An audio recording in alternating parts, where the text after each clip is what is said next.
En el momento en que entré al juzgado, mi madre soltó una risita ahogada, callada, cortante y cruel. Mi padre simplemente negó con la cabeza como si la decepción se hubiera convertido en su plegaria favorita. No necesitaron decir nada. La sala ya creía lo que ellos decían, que yo era el fracaso, la mentirosa, la carga que finalmente habían decidido enterrar en público. Pero no sabían lo que yo sostenía. 7 años de silencio envueltos en papel, esperando una sola frase para romperlos. Crucé la mirada con mi madre solo el tiempo suficiente para verlo, ese parpadeo de miedo detrás de su sonrisa perfecta. Ella me había enseñado durante años que el silencio era obediencia. Hoy, era mi arma. Mi nombre dije con voz firme, es Celestina Ríos. Y por primera vez, el silencio en la sala me pertenecía a mí. Solía pensar que Austin siempre tararearía con el sonido del hambre, esa clase de hambre que se viste de ambición y se llama progreso. En aquel entonces la ciudad se sentía como una promesa, todo cristal y movimiento, inquieta, decidida a eclipsar su propio reflejo. Recuerdo caminar por los pasillos de la universidad tarde en la noche, las luces parpadeando sobre la pizarra todavía cubierta de diagramas. Creía en el trabajo, en los datos, en la prueba, en la idea de que las buenas intenciones eran suficientes. Pero las buenas intenciones no sobreviven en familias construidas sobre la imagen. En casa mis padres convertían el éxito en arte performático. Cada recaudación de fondos era un sermón sobre empatía servido con champán. La voz de mi madre siempre llevaba ese temblor justo de sinceridad. Mi padre, el patriarca, con su sonrisa cuidadosa, hablaba de propósito mientras calculaba márgenes. Y Mateo, mi hermano menor, sabía exactamente cómo brillar bajo esas luces. El prodigio, el aire, el favorito de las cámaras. A mí no me molestaban las sombras. Eran tranquilas, familiares. Pero cuando me di cuenta de que mi trabajo había sido registrado a nombre de la fundación, el silencio dentro de mí se partió. Mi padre lo llamó un malentendido. Mi madre lo llamó estrategia. Y Mateo lo llamó lealtad familiar. Al final de ese mes me había convertido en el rumor, la inestable. El nombre susurrado con lástima en los pasillos académicos. Cambiaron las cerraduras de mi oficina, y el mundo siguió como si yo nunca hubiera existido. Me fui sin ceremonia, solo con unos pocos archivos, una unidad flash y la última amabilidad de mi madre. Cariño, hay cosas que son demasiado pesadas para que las carguen las mujeres. Tal vez eso fuera cierto, pero la verdad que ella temía no era pesada en absoluto. Estaba esperando callada, paciente y más aguda de lo que ella podía imaginar. 7 años después, regresó a mí a través de la voz de un extraño. Un veterano en el paso, sonriendo levemente, dijo: deberías ver esta aplicación. Me salvó la vida. Me mostró el logotipo brillando en su teléfono, el mismo símbolo que una vez dibujé en una servilleta sobre un café de medianoche, el escudo hueco. Esa noche empaqué una maleta, reservé un vuelo de ida y apagué la luz. Austin me estaba esperando y esta vez, no iba a volver a casa para hacer preguntas. La ciudad no había cambiado mucho. Todavía orgullosa, blanqueada por el sol, fingiendo ser pura. Austin siempre había sido así, hermosa desde la distancia y podrida bajo el pulido. Pero el edificio de la fundación parecía más alto de lo que recordaba. Sus paredes de cristal atrapaban el sol como si quisieran cegar a cualquiera que se atreviera a mirar demasiado de cerca. No entré. Todavía no. Necesitaba empezar en algún lugar. La verdad todavía tenía un latido. El decano Morales era ese lugar. Una vez mi jefe de departamento, ahora jubilado, medio ciego, viviendo encima de una cafetería de libros usados que olía a moho y sueños olvidados. Cuando abrió la puerta, la sorpresa parpadeó, pero solo por un segundo. Me preguntaba cuándo daría la vuelta la tormenta, dijo, haciéndome señas para que entrara. Nos sentamos rodeados de torres de viejos libros de texto y revistas. El polvo flotaba entre nosotros como los fantasmas de las cosas que ambos habíamos perdido. No perdió el tiempo. Tu padre vino a verme la semana que te obligaron a salir. Quería que firmara como testigo para una nueva transferencia de autoría. Lo llamó una corrección de financiación. Se frotó las sienes, las líneas de su rostro se hicieron más profundas. Cuando me negué, la fundación retiró 3 becas. Me fui para la primavera. Mi garganta ardió. Usted sabía lo que estaban haciendo. Sabía que preferirían destruirte a dejar que los eclipsaras. Deslizó una carpeta sobre la mesa. El papel en su interior estaba amarillento, sellado con el escudo de la fundación. En la página final, una firma se curvaba con elegante crueldad: Lenora M. Vargas. Debajo una palabra: testigo. Todo se inclinó, los estantes, la luz, su voz. Mi madre no me había protegido. Me había borrado. El decano se inclinó hacia adelante. Aún puedes arreglar esto. Pero la verdad envejece mejor que el poder, Celestina. No dejes que el enfado lo arruine. Afuera, el calor de Texas me presionó la cara. Por primera vez sentí que la ciudad misma estaba susurrando todas las mentiras que una vez ayudó a mi familia a ocultar. 3 días después, un mensaje llegó a mi bandeja de entrada desde una dirección sin nombre. Lvi Pratton Mail, calma. Sin saludo, solo una línea: revisa el USB detrás del cuadro. Una A. Solo una persona que conocía firmaba sus iniciales de esa manera. Amara S. Ella había sido mi aliada más silenciosa. La ingeniera que me ayudó a codificar la interfaz neuronal que lo cambió todo antes de desaparecer el día que mi reputación murió. A la mañana siguiente conduje hasta su antiguo apartamento. La puerta estaba entreabierta, los cajones abiertos, los archivos esparcidos, el leve picor a ozono en el aire, como si alguien hubiera fregado la habitación hasta dejarla sin oxígeno ni verdad. El cuadro todavía colgaba en la pared, una pieza que le había regalado hacía mucho tiempo, neuronas grises entrelazadas con finas líneas doradas. Detrás de él, pegado al panel de yeso, había un USB apenas del tamaño de mi uña. De vuelta en mi habitación de motel, cerré las cortinas, cerré la puerta y lo conecté. Un solo archivo parpadeó: archivo de voz 2016. Wave. Entonces la escuché. La voz de mi madre. Tranquila, compuesta y más fría de lo que recordaba. Simplemente borra todo bajo su nombre. Mateo se llevará el crédito. La Junta no puede permitirse otro episodio emocional de Celestina. El sonido me vació. No lloré. Presioné grabar y repetí sus palabras, una por una, más lentas, más firmes: un espejo del crimen. Prueba de que no había imaginado nada.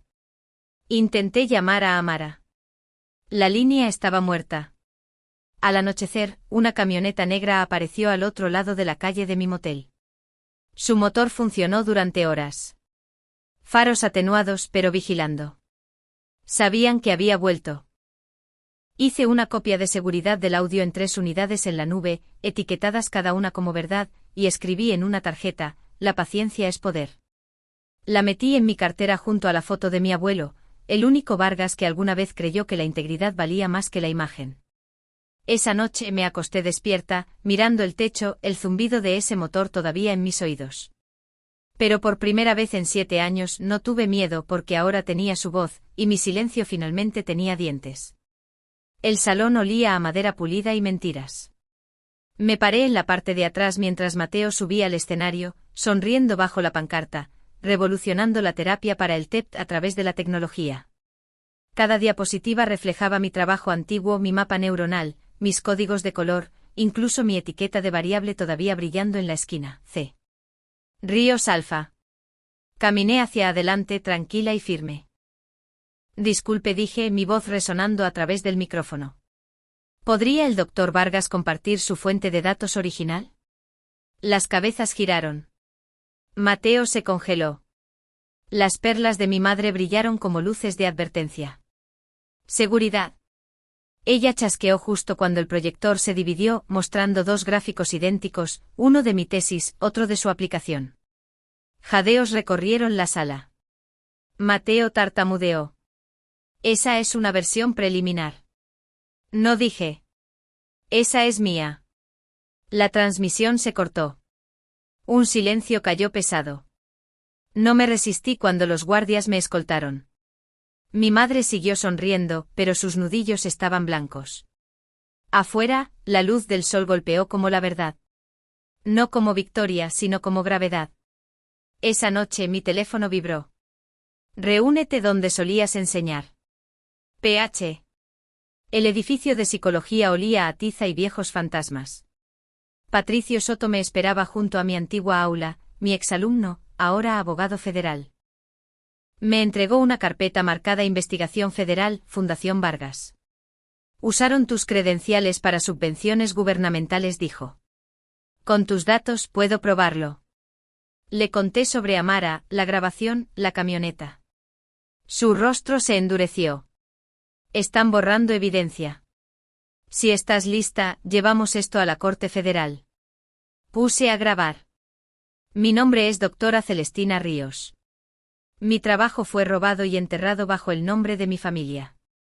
Esto no es venganza. Es reclamación. Patricio me deslizó un formulario de citación. Una vez que firmes, dijo, no hay vuelta atrás. No voy a volver atrás, respondí. Voy a seguir adelante. Afuera tronaba. El sonido de una tormenta recordándome. La ciudad se sintió más fría esa semana, como si Austin hubiera aprendido a contener la respiración. Patricio llamó justo después del amanecer. Han encontrado a Amara Leven, dijo. Mi pecho se apretó. Encontrada en su auto, lago Lady Bird, apenas respirando. Para cuando llegué al hospital, las cámaras ya rodeaban como buitres. Una enfermera susurró que había sido sedada con un compuesto experimental, uno distribuido solo a laboratorios médicos autorizados. No tuve que preguntar cuál. Cuando entré en la habitación, parecía una figura tallada en cristal, frágil, translúcida, desvaneciéndose. Vinieron por los archivos Siseo. Apreté su mano. Hiciste un buen trabajo, Amara. Tengo el audio. Sus labios temblaron. Ellos. No, tú grabaste. Mi estómago se hundió. Alguien había irrumpido en mi motel la noche anterior. Cajones volcados. No se llevaron nada. Era un mensaje. Patricio me esperaba afuera. El agotamiento grabado en su rostro. Están cerrando filas, dijo. Los abogados de tu madre presentaron una moción acusándote de manipulación. Casi me reí. Han estado reescribiendo la realidad toda su vida. En el lago, la cinta policial ondeaba. Patricio levantó una bolsa sellada que contenía una unidad flash etiquetada Informes de Laboratorio de la Fundación. Amara debe haberla escondido. Si esto remonta a su laboratorio, es intento de asesinato. Tronó sobre nuestras cabezas. Siguió la lluvia. Que sigan enterrando, dije en voz baja. Yo ya no cabo. Estoy construyendo. Él frunció el ceño. ¿Construyendo qué? Un caso que no puedan ahogar. Un relámpago partió el cielo, atrapando mi reflejo en el agua. Ya no el espejo de mi madre, sino el mío propio.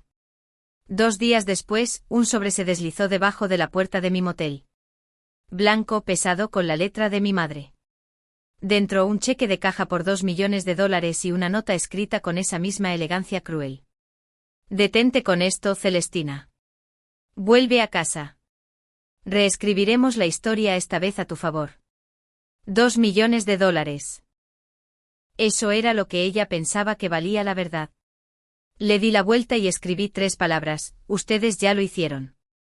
Luego lo rompí y tiré los pedazos por el fregadero. Patricio llegó poco después sin su placa. Me suspendieron. Conflicto de intereses. ¿Qué conflicto? Él suspiró. Aparentemente la lealtad cuenta como sesgo. Pero ambos sabemos quién movió el hilo. Vaciló. Todavía testificaré. Pero de ahora en adelante estás sola en la corte. No parpadeé. He estado sola más tiempo de lo que creen. Esa noche se fue la luz. El pasillo parpadeó con una luz débil. Un hombre con un traje gris estaba al final, en silencio, mirando. Luego se dio la vuelta y desapareció. Sobre la cama había otro sobre. Dentro una fotografía mía fuera del hospital sosteniendo la mano de Amara. En el reverso escrito con tinta roja, deja de grabar. Por primera vez, sonreí. El miedo solo funciona en personas que todavía están mendigando permiso para existir. Me senté en el pequeño escritorio, abrí mi computadora portátil y comencé a escribir. Mi petición procede. Cada pulsación de tecla sonaba como un mazo. Enumere cada pieza de evidencia: audio, financiación, químicos, firmas.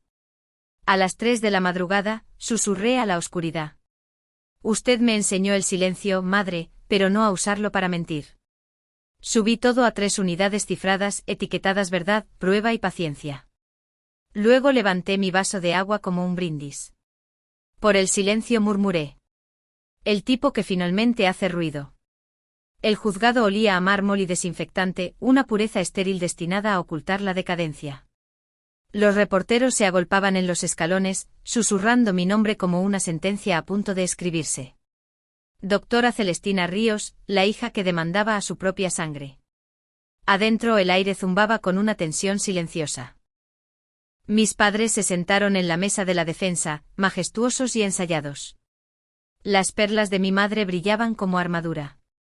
La corbata de mi padre coincidía con el logotipo de la fundación, todavía creyendo que la presentación podía doblar la verdad. Cuando entró el juez, todos se pusieron de pie. Doctora Ríos, ¿se representa a sí misma? Sí, su señoría. Nadie conoce la evidencia mejor que yo. Él asintió. Proceda. Reproduje el primer archivo. Archivo de voz 2016. Wave. La voz de mi madre llenó la sala. Simplemente borra todo bajo su nombre. Mateo se llevará el crédito. Mi madre se levantó. Ese es audio manipulado. El mazo se estrelló. Siéntese, señora Vargas. Luego vino la grabación de Amara, su voz débil pero firme. La señora Vargas ordenó la eliminación de los datos. El laboratorio utilizó el sedante para borrar rastros de la intrusión. Patricio le entregó al juez los informes de laboratorio de la fundación. Las firmas eran claras. Mi padre se inclinó. Nos destruirás. Me encontré con sus ojos. Ustedes ya lo hicieron. Yo solo estoy limpiando los escombros. Cuando el juez pidió mis palabras finales, me levanté. Mi familia usó el silencio para controlar. Yo lo uso para reconstruir. Esto no es venganza. Es la reclamación de la autoría, de la identidad, de la verdad. El mazo golpeó una vez. Su voz era tranquila. Deliberaré. Pero sus ojos ya habían decidido. La luz del sol se deslizó a través de los altos ventanales cuando regresó. La Corte reconoce a la doctora Celestina Ríos como la autora y propietaria de la patente legítima del programa de retroalimentación neuronal, aplicación Holloway Neuro.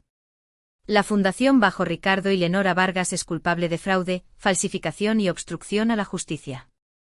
La cabeza de mi padre cayó. Las perlas de mi madre temblaron. Mateo susurró: ganaste, pero lo perdimos todo. Yo no tomé nada, dije. Solo devolví la verdad a la luz. La voz del juez se suavizó. La integridad construye el legado. Tu abuelo estaría orgulloso.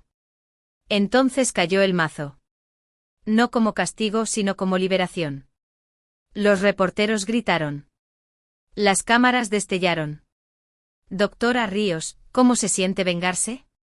Me volví hacia ellos y dije en voz baja: la justicia no grita. Afuera, el sol brillaba sobre Austin. Y por primera vez no me aparté. La noticia se extendió más rápido que el aliento. Cada canal, cada periódico gritaba el mismo titular: Fundación Vargas bajo investigación federal. Fraude, falsificación e intento de encubrimiento. En 48 horas, la Junta renunció. Las cuentas de la fundación fueron congeladas. Mis padres desaparecieron de la vista, su mansión acordonada detrás de cámaras y micrófonos intermitentes. Patricio llamó esa noche. Están ofreciendo llegar a un acuerdo, dijo. Pago total, disculpa pública, cláusula de no divulgación. Me reí. Todavía piensan que el silencio es algo que se puede comprar. Decliné. En cambio, escribí al Departamento de Justicia, transfiriendo todos los daños otorgados a una nueva fundación, el Instituto Holloway para la Investigación Ética. Su misión era financiar a académicos independientes, especialmente mujeres, cuyo trabajo había sido robado o silenciado. La gente lo llamó noble. Yo no. Fue práctico. La venganza se pudre si no se convierte en propósito. Cuando recibí el decreto final, mi nombre estaba impreso en tinta negra que nunca se desvanecería: Doctora Celestina Ríos, autora y fundadora legítima. Tracé las letras con el dedo y pensé en mi abuelo. El único Vargas que alguna vez valoró la verdad por encima del poder. El legado no se da, Celeste, me dijo una vez. Se construye. Y finalmente se había construido. Un año después. Estuve de nuevo en un aula, la luz del sol derramándose sobre los pupitres. La universidad me había invitado a regresar, no como invitada, sino como profesora. El mismo pasillo donde mi nombre había sido borrado de la puerta ahora lucía una placa pulida: Doctora Celestina Ríos, Cátedra de Ética Cognitiva. Los estudiantes llenaron cada asiento, sus cuadernos abiertos, esperando. Escribí 2 frases en la pizarra: el silencio no es debilidad, es tiempo. La integridad construye el legado. Las leyeron en voz baja. Hablé de responsabilidad, no del tipo impreso en las políticas de ética, sino del tipo que te mantiene despierta por la noche, preguntándote si lo que has construido puede soportar el peso de la verdad. Cuando terminó la clase, una joven se quedó cerca de la puerta. Mi padre dice que tu historia cambió la forma en que dirige su empresa, dijo. Sonreí. Entonces he hecho mi trabajo 2 veces. Esa tarde caminé hasta el lago Lady Bird. El agua relucía bajo las luces de la ciudad, suaves ondas que transportaban reflejos de todo lo que había sobrevivido. Saqué una nota doblada de mi bolsillo.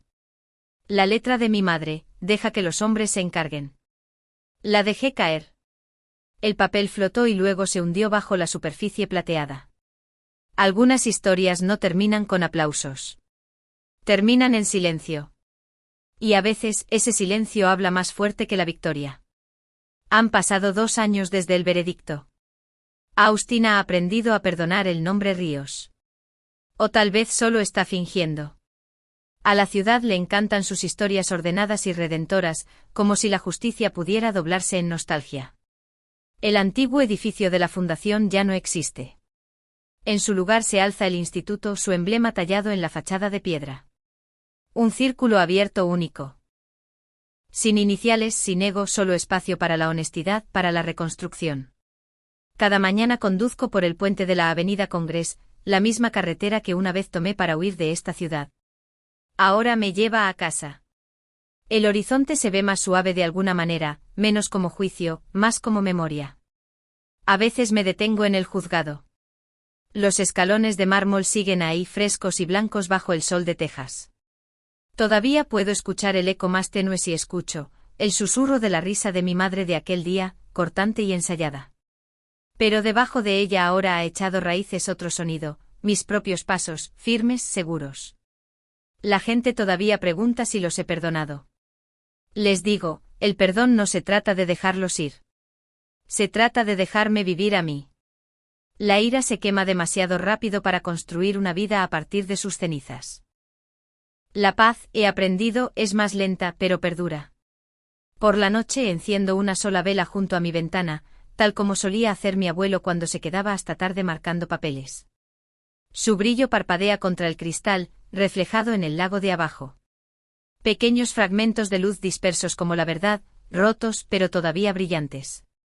La ciudad zumba afuera, viva e inquieta, pero mi mundo se siente tranquilo ahora. Miro hacia el juzgado a lo lejos y susurro, se rieron cuando entré, pero ahora están en silencio. Y esta vez, el silencio no es vacío. Es el sonido de todo lo que he reclamado. Es paz.